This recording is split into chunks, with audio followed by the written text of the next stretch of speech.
Hi. Well, for this week, I think I want to talk about um, the Tea Party and what it is like. There's a bunch of stuff I want to talk about, but I'm going to talk real fast and be brief about everything that I talk about. And it's going to be a bit of a mixed bag of opinions and stuff like that about a bunch of little topics. So, first of all, the Tea Party movement. Um, I don't know if it really hurts the Republicans or if it helps the Republicans, but I think that they're basically upset about taxes, and I think that,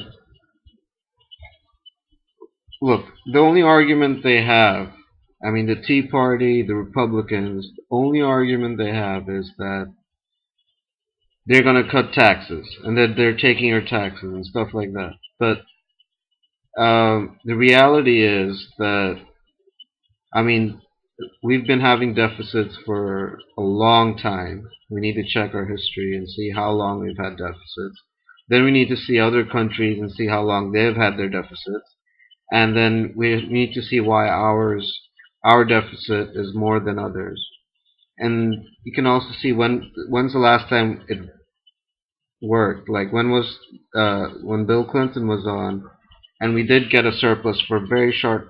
Like we're very proud of Bill Clinton getting a surplus, but that was only for a short amount of time. You have to have a surplus for a while before you see the deficit actually go down. So you need to examine all those things before you start complaining, oh, the deficit, oh my god, the deficit, like the sky is falling. The sky is not falling because of the deficit. But what you can control are how you spend your money, smarter spending, and spending your dollar more wisely is the way that you can actually see benefits. And it's in such a difficult time after the Bush administration's 8 years, after those 8 years and the economy is in a hole, at that point you can't talk about the deficit because obviously there's a recession, and there was a recession which the Obama administration got us out of, by the way, which no one's talking about. They all took pictures with the checks for the stimulus bill, but they didn't give credit for the stimulus bill itself. And yeah, so at a time like this, to talk about the deficit is a bit uh, crazy, but we did talk about that, and the Tea Party, you know, the Tea Party, if they really have a problem with the healthcare situation, then they should also be angry about Medicare and Social Security. If they're not mad about Social Security and Medicare, they can be mad about healthcare, especially when it's giving millions of people affordable health insurance. Um, Going back to the deficit, the well, all the investments that have been made since the Obama administration has come in have been to make sure that the middle class gets a tax break. They all got a tax cut. Um, I mean, a third of the bill, the stimulus bill, was for tax cuts. Now, the only difference is that, you know, if you really think about it, like tax cuts should never be a campaign thing because with this kind of deficit, any politician who's going to promise you tax cuts is a bit, I don't know, but the Democrats do it. Democrats actually gave a tax cut to people who need it, not to the rich and the poor, and hope that, I mean, not to the rich people, giving the most rich people a tax cut and hoping they hire people.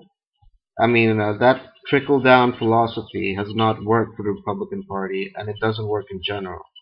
We need to build it ground up, from the bottom up, and we need to make a strong um, uh, financial situation. Okay, another thing I want to talk about is financial reform. Um, I don't know much about the proposed plan of having like a insurance. plan for banks, about 50 to 150 billion. Like Congress will say $150 billion insurance plan for banks that they will deal with themselves or some. I don't know. I personally don't buy it. I don't think it's enough to cover a big meltdown or anything like that. I think we need, like I already talked about this before, like how capitalism is about competitiveness, about choice and stuff like that. And that's been going away and away with corporations and multinational companies. And they don't even pay taxes because they have offshore accounts. Let's stop that first. Let's have this stop this loophole of just getting offshore accounts and not paying taxes. Oil companies don't pay enough taxes. Like there are a lot of other ways you can look at it. Um, but as far as the bailout, I mean, yeah, they can stop making companies too big to fail. That's a notion that often holds the government hostage, saying that the whole country will collapse unless you help us. And that kind of pull with the government is never a good thing. So I don't know what they're going to come up with. I don't have much details, but I think they're going in the right direction. No more bailouts is the main criteria that we're trying to work at. And I don't know, like even when we did bail it out, we didn't have enough strings attached to it. So I don't know if they should prepare for another bailout or stop a bailout happening whatsoever. I mean, I guess prevention is better. So stopping a bailout in any way is probably the best option. Another thing, what was that? Talked about the Tea Party, um, and I'd like to thank Mr. Obama for finally allowing gay couples to meet each other in hospitals and visit each other. I mean, it's a small step, but yeah, it's like it's the least you could do, and I'm glad you finally did it. And I also think that the don't ask, don't tell thing should be repealed. Um,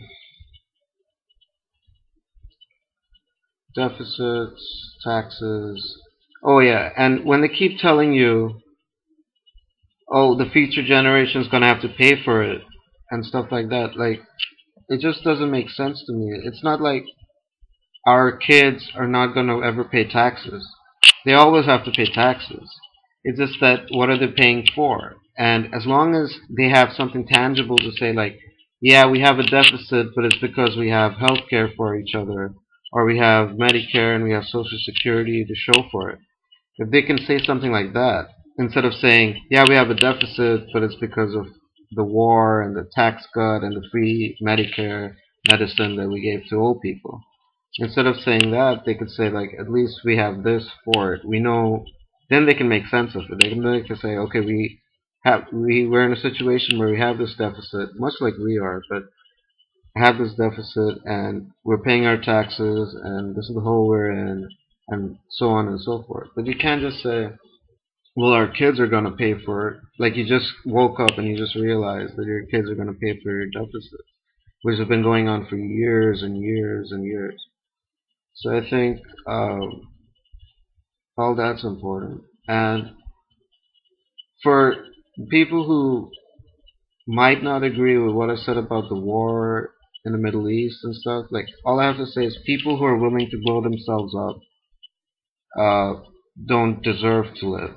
And people who are willing to blow themselves up and we can help them do so in a manner which doesn't involve killing innocent people and their way and destroying their way of life. So yeah, that's all I have for this week. All right, thanks.